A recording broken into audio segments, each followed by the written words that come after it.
अस्सलाम वालेकुम वरहमतुल्लाहि वबरकातुहू। औज़ु बिल्लाहि मिनश शैतानिर रजीम। बिस्मिल्लाहिर्रहमानिर्रहीम। मेरे प्यारे बहन भाइयों, कैसे आप सब? उम्मीद करती हूँ आप सब ठीक होंगे। अल्लाह आप सबको, मुझे, हम सबको सेहत तंदुरुस्ती ज़िंदगी दे, उम्र करने की तौफीक दे और अल्लाह अपने सिवा किसी का मोहताज ना बनाए, आमीन। तो आज मैं आपको बताऊंगी हकीम लुकमान के बारे में, उसकी हिस्ट्री, ठीक है ना। हकीम लुकमान अलैहिस्सलाम वो शख्सियत है जिन्हें अल्लाह ताला ने अपने बेपनाह हिकमत अता फरमाई। उनके क़वाल आज भी हमारी ज़िंदगियों के लिए मशाल राह है। लुकमान अपने बेटे को नसीहत करते हुए फरमाते थे, बेटे, अल्लाह के साथ किसी को शरीक मत ठहराना, क्योंकि शिर्क सबसे बड़ा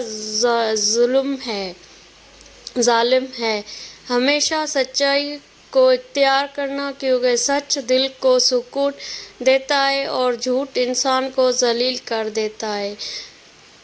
और फरमाते हैं, खामोशी में बड़ी हिकमत है अगर कोई समझे तो, मगर अफसोस के लोग उस पर अमल नहीं करते। अपने वालिदैन की खिदमत करना, क्योंकि यही तुम्हारे लिए जन्नत का दरवाज़ा है।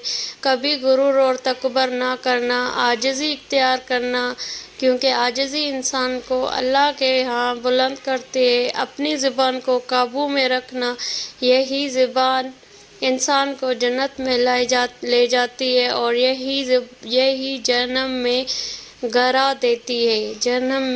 देती है। नेक लोगों की सोहबत इख्तियार करना, क्योंकि सोहबत का असर इंसान के ईमान और किरदार पर ज़रूर पड़ता है।